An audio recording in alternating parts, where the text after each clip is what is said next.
Happy March! Spring is right around the corner, and today on Locked On Jets, we're going to talk about a position group Joe Douglas called a top priority when he was hired. How good of a job has the Jets general manager done improving it? We'll talk about it on today's episode of the Locked On Jets podcast.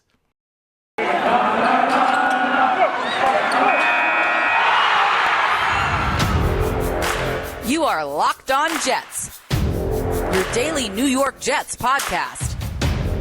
Part of the Locked On Podcast Network. Your team every day.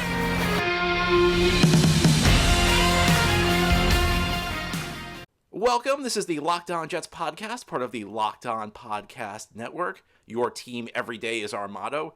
It's Tuesday, March 1st, 2021. I'm your host, John B. from GanggreenNation.com. And thank you so much for making the show your first listen or your first watch every day. We are free and available on all platforms, and that now includes YouTube. If you like what you see or hear, click the subscribe button and you'll never miss an episode. If you happen to be watching on YouTube and like what you see, give this episode a thumbs up. Helps out the channel, helps other Jets fans find Locked On Jets.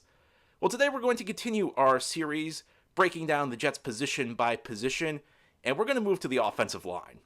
When Joe Douglas was hired, he talked about how improving this group was a top priority. I have to tell you, at the time, that was music to my ears because my view was that the Jets under Mike Maccagnan did not view offensive line as a big enough priority. They underinvested in the position. They did not use early draft picks to improve the offensive line. The center position was always a mess. In fact, if you go through the archives of the early years of the Locked On Jets podcast, odds are pretty good you're going to come across an episode, maybe like every other episode I was ranting about how Mike Maccagnan was underinvesting in the offensive line. And listen, I love offensive football. I love fireworks. I love playmakers. But on some level, football is really a game of physicality. And you have to control the point of attack. And for too long, the Jets, it's not just that they failed to control the point of attack. It's that they did not even really emphasize that in their team building. They did it on the other side of the ball. The Jets clearly have invested quite a bit in the defensive line over the last decade or so, with varying degrees of success, but there at least had been an attempt. There really was no attempt under Mike Maccagnan to build up the offensive line into a dominant force. Now, I don't know that you can build an offensive line into a top-tier unit in a year or two, so it's going to take more time, but this is a good point to see where the Jets currently stand on the offensive line. So we're going to talk about the season's prominent players on the offensive line had and what the Jets might look to do in the offseason. So let's begin with a guy who, frankly, had a disappointing year. It wasn't really his fault, but it was a disappointing year, and that's Mekhi Becton, who obviously only played one game against the Carolina Panthers, got hurt on a play which was actually Zach Wilson's first career touchdown pass, a very good play, one of Zach Wilson's best plays of the season, where he rolled to his right and found Corey Davis in the end zone, but Becton was hurt on that play. And after Becton's injury, he suffered a knee injury. It was kind of surprising because the Jets gave you the idea that it wasn't going to be that serious. And, Becton, when he first went down, I think everybody feared it was going to be a season-ending injury. And then the Jets kind of gave you the indication he'd be back again this year. So you kind of breathed a sigh of relief. And then he never came back. So it's difficult to say what's going on with Becton. And I think he had a very good first season in context because I was expecting him to be much less refined than he was. I'm not acting like he's the most refined player in the NFL, but he was a little bit further along than I thought he'd be. He definitely showed flashes in the run game, and he showed flashes as a pass protector. He wasn't as good of a pass protector as he was a run blocker, but there was better results than I was expecting that rookie year. And I think that there's kind of this perception that Becton struggled. I don't know that I agree with that, but I also feel like, and I said this last week, the fact that the coaching staff is making left tackle an open competition on some level says to me that there's some dissatisfaction with Becton. And nobody's said this explicitly. I don't have any insider information on this. It just seems to me that when you draft a guy as high as the Jets did in the first round in 2020, and 1 year later you're saying he has to compete for, 2 years later you're saying he has to compete for his role after not playing due to injury, especially at a cornerstone position like left tackle, it shows me that maybe there's something happening behind the scenes. And I don't know exactly what it is, but you draft a guy to be your left tackle, your franchise left tackle, in the first round, high in the first round. You're expecting that guy, you're counting on that guy to be there for like a decade plus. And missing a season due to injury, even if the replacement plays well, that's not going to change your plan. And honestly, I don't know whether Becton ends up at left tackle long term. I think there are some questions about maybe whether he's better suited to the right side, but I don't know that the season George Fant had on its own was good enough to lead to a shakeup at the left tackle position. So that tells me, again, there's probably something going on behind the scenes. I don't know exactly. I don't want to start rumors here, but there's something that doesn't add up there. So there's something going on there. Now, I will say George Fant did a very good job replacing him. Fant, who I think was a disappointment in 2020, did not perform all that well at the right tackle position. In fact, in that game against Carolina where Becton got hurt, was probably the worst Jets player on the field. He had a horrible game against Carolina.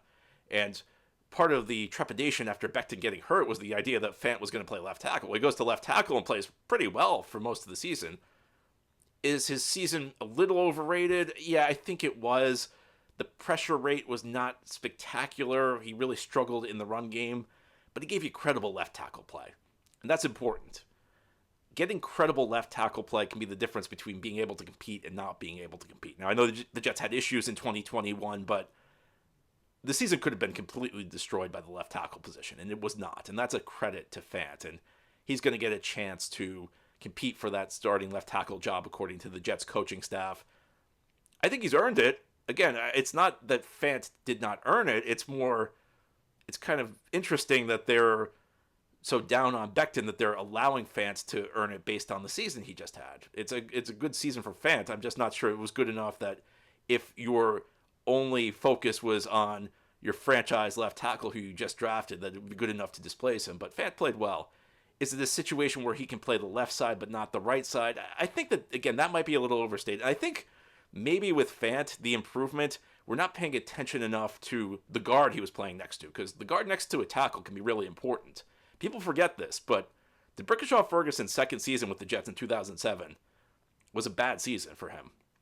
And there was actually talk, and it's crazy to think about this now, because the guy was rock solid for a better part of a decade, but his second season was a rough season.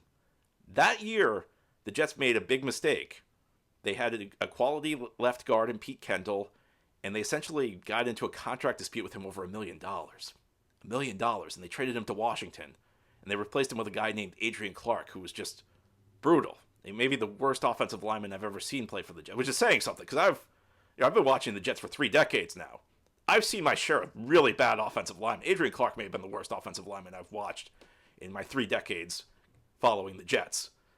And Brickishaw-Ferguson struggled as a result of the guard next to him. And I think that perhaps playing next to Elijah Vera-Tucker instead of Greg Van Roten had a big impact on Fant. So let's talk about Elijah Vera-Tucker. There were some struggles at points, as you would expect for any rookie. I think he was better as a run blocker than he was a pass blocker, but I think you saw a lot of promise there. I think you saw flashes of a guy who could be a Pro Bowl guard. Was he a Pro Bowl guard this year? No. Again, you expect a rookie to come in and there to be a few struggles here or there, but I take a lot more positive than I do negative from Elijah Vera-Tucker's rookie season. I think if you asked me before the season what kind of year would you call successful, it'd be more or less the season Elijah Vera-Tucker had. You want to see growth this year? What if there's no improvement, if he's the same player in 2022 as he was in 2021? I don't think you can call the season a success, but I think that there was a lot of good from Elijah Vera-Tucker, so I'm very satisfied with that. Let's move over to center. You got Conor Mcgovern, who was my player of the year. A few weeks ago, I did the awards, and I named Conor Mcgovern my Jets player of the year. Really rock solid. And again, if you are a student of the history of this podcast, you know that there have been many rants about the center position.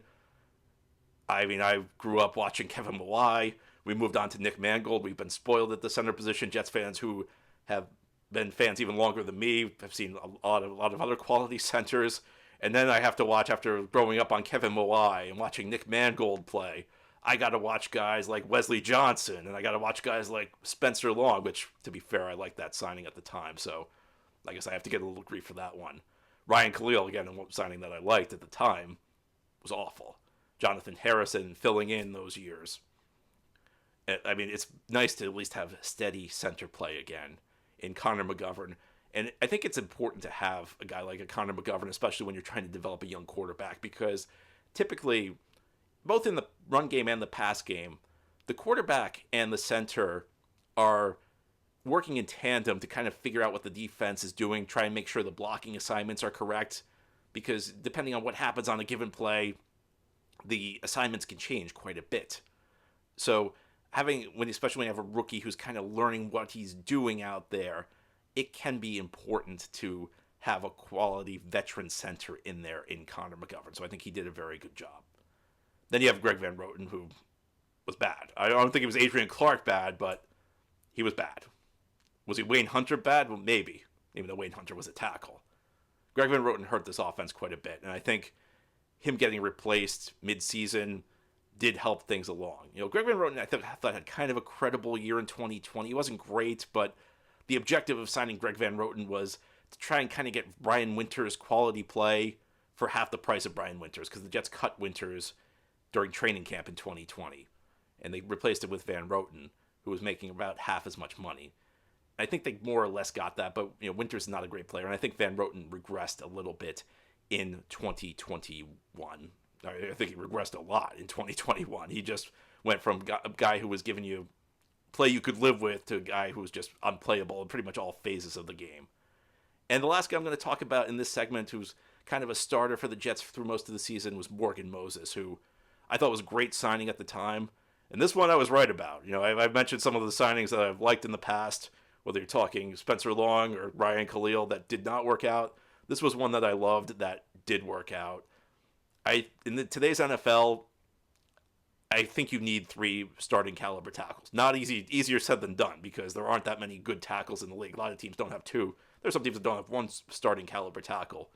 But when Becton went down, having Morgan Moses on an affordable deal really helped this team out quite a bit. Durable guy, good in the run game. Some issues as a pass protector, no question. But starting caliber tackle. Not a Pro Bowler, not an All-Pro, but as a number 3 tackle, I think he made a big difference for the Jets this year. Not having a quality tackle, again, is the thing that can really hurt you off. It hurts you more on the left side than it does the right side, but not having a quality right tackle, especially next to Greg Van Roten, if you had a right side of the line of Greg Van Roten, a guy who's a subpar tackle, I mean, this offense, as many issues as it would have had even more. So I think Morgan Moses helped the Jets out quite a bit. So those are the starters. The Jets did see some backups get appreciable playing time this year, however. Were they good enough, or do the Jets perhaps need to improve their depth on the offensive line? We'll dive into that ahead here on the Locked On Jets podcast on this Tuesday. Today we're talking about the offensive line for the Jets. If they improve that position group, perhaps they can be in a playoff game next year you can bet on. However, football is over for this season. Basketball, though, is full steam ahead for both pro and college hoops. And from all the latest odds, totals, player performance props to where the next fired coach is going to land, BetOnline.net is the #1 spot for all your sports betting needs. BetOnline remains the best spot for all your sports scores, podcasts, and news this season. And it's not just basketball. BetOnline.net is your source for hockey, boxing, and UFC odds. Head to the website today or use your mobile device to learn more about the trends and action. BetOnline, where the game starts. Thank you again for making Locked On Jets your first listen or your first watch every day. We're free and available on all platforms. If you like what you see or hear, click the subscribe button and you'll never miss an episode. And if you're watching on YouTube and like what you see, give this episode a thumbs up. Helps out the channel, helps other Jets fans find Locked On Jets. Today, we are talking about the offensive line. In the first segment, we talked about the starters. Now let's talk about some of the backups who saw significant action this season for the Jets. Offensive line depth is something that is difficult to find in the NFL because we've gotten to a point in this league where there just aren't that many good offensive linemen. So forget about having good backups. Having good starters is a challenge for a lot of teams. It was a challenge for the Jets for many years, although I think they've gotten enough good players to have a decent offensive line now. Let's talk about some of the backups. And I guess the first guy to talk about wasn't really a backup. It was a guy the Jets acquired near the trade deadline from Kansas City, Duvernay-Tardif, who was a very good starting offensive lineman for the Chiefs for many years. He sat out the 2020 season. He's actually a trained doctor. He sat out the 2020 season to help out with the pandemic in Canada, which is where he's from. Came back this season, and the Chiefs kind of did him a favor because he wanted to play. He wasn't really in the Chiefs' starting plan, so they traded him to the Jets and really got nothing in return. They got Daniel Brown, who they ended up cutting and who ended up returning to the Jets. So shows you that the Chiefs really respected him. Duvernay-Tardif stepped into the starting lineup at right guard. There's no question he improved the level of play the Jets were getting from that position because he replaced Greg Van Roten. There were some games that were up and down, but he was obviously better. I think there were some games where pass protection in particular was an issue for him, but a guy who more or less fit in well, I think stabilized the right guard position, even if he wasn't playing at a Pro Bowl level and all-pro level.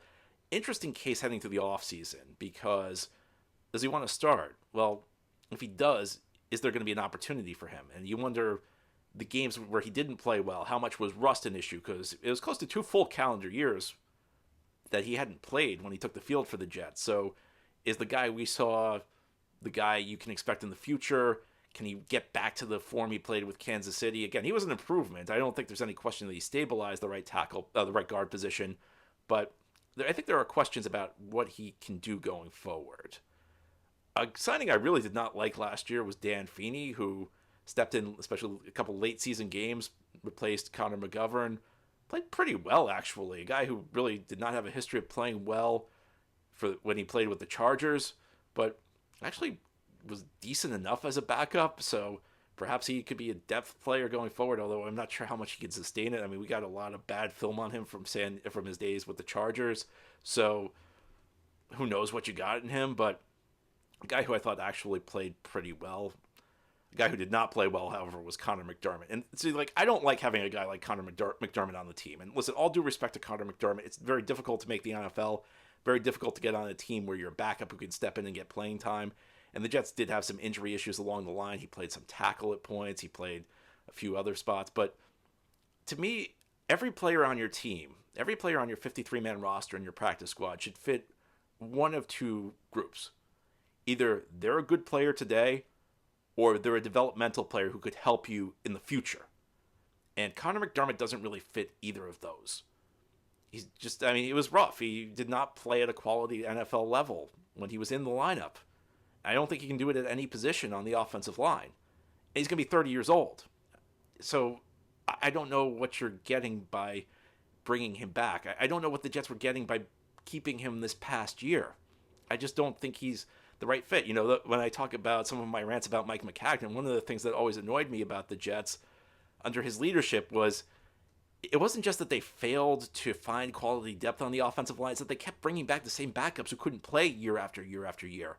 So to me, this is a guy Joe Douglas has to let go.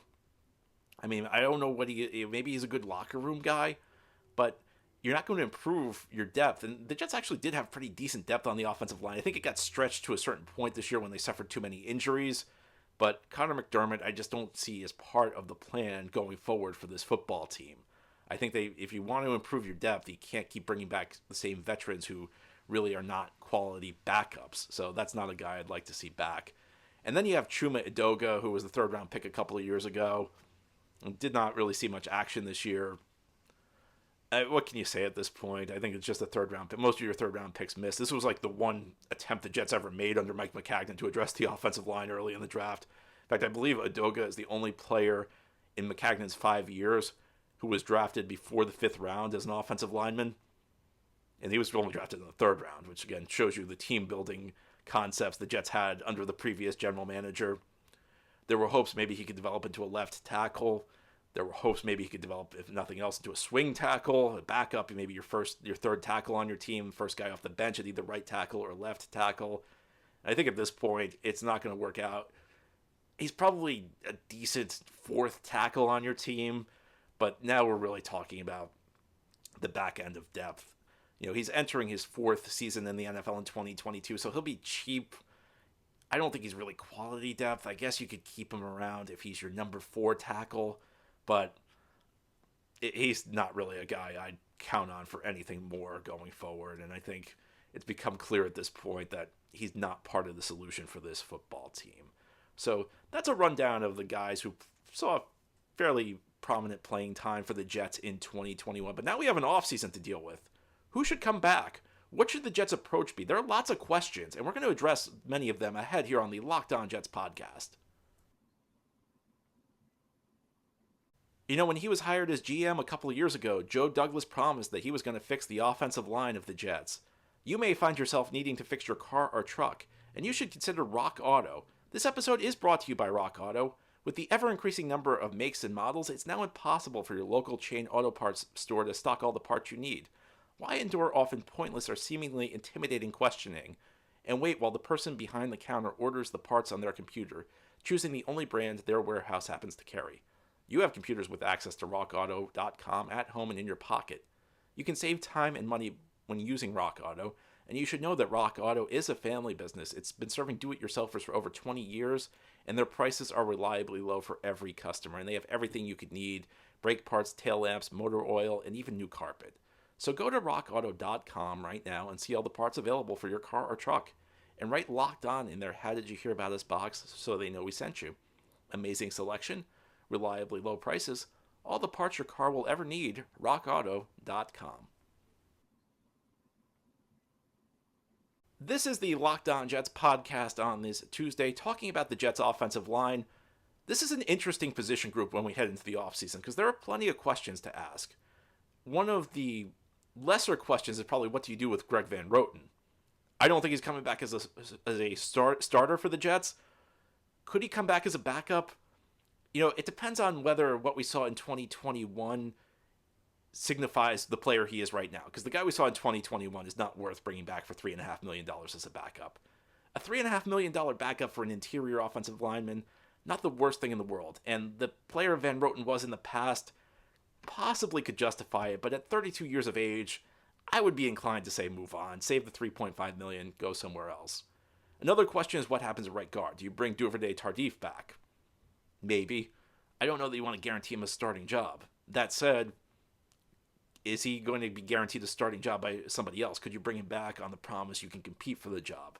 That's an interesting question. There are some other guards available. You've got Laken Tomlinson, who Mike LaFleur has a history with, about to hit free agency from San Francisco. Brandon Scherff is a free agent every year for Washington. Getting up there in years, durability, kind of a question, but a guy who's been very good when he's played throughout his career. You could also look to the draft. Joe Douglas has drafted an offensive lineman both of the drafts he's run for the Jets in the first round. Ekwonu out of NC State, a guy who could be on the table for the Jets in the top 10. That's a possible solution there. So interesting spot for the Jets at the right guard position. But the tackle's also interesting spot. That's an interesting spot as well, because there are lots of different ways the Jets could go here. It's not necessarily that great of a need for this team, but there's a question about whether you want an offensive line that's just good enough to get by or whether you want to really build this into a dominant unit. So I don't know that the Jets are going to be interested in Armstead from New Orleans as a free agent, although I would not hate that signing. I know it's not a need, but you get a potential top blue chip left tackle. That's something that I'm always interested in. So I don't know that the Jets are going to go in that direction. I think if they go on the offensive line, especially at the tackle position, it would probably be in the draft. So could it be a Charles Cross? Could it be an Evan Neal? I don't know. I would not be shocked to see the Jets do that, even though it's not a big need, because I get the feeling Joe Douglas wants to build this into a dominant unit. I think that's one of the questions. Do you just want to be good enough to get by, or do you want to dominate on the offensive line? I think Douglas wants to dominate, so I would not be shocked to see the Jets go offensive line either at 4 or 10. And that leads to questions about the tackle position. What are you going to get out of Mekhi Becton? I'm not really sure. Another question is about George Fant, who's entering the final year of his contract. And the probably what you'd want to do in a normal situation is Fant's coming off a really good year. He was kind of a guy who was the developmental guy early in his career, did not have a lot of football experience, especially at the tackle position. And maybe he's developing. Maybe he's finally turned into the tackle everybody wanted him to be. But I think this is an interesting case of self-scouting, because I think the Jets need to determine whether George Fant's growth was real or whether it was just a career year and he's going to regress. Because if his growth was real, you want to re-sign him. You don't want him to hit the open market next year. However, if you feel like last year was kind of a fluke where Fant maybe played over his head a little bit, maybe this is the time you trade him. You trade the guy while his value is high. You get as much as you can in return.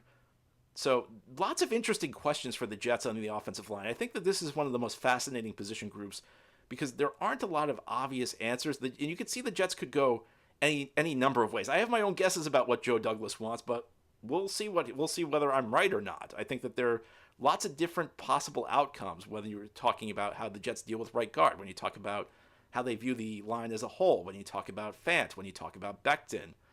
We'll see. I'm not really sure exactly what the Jets... I have my guesses, but I'm not sure. There's nothing that would really surprise me on the offensive line. So we'll just wait and see.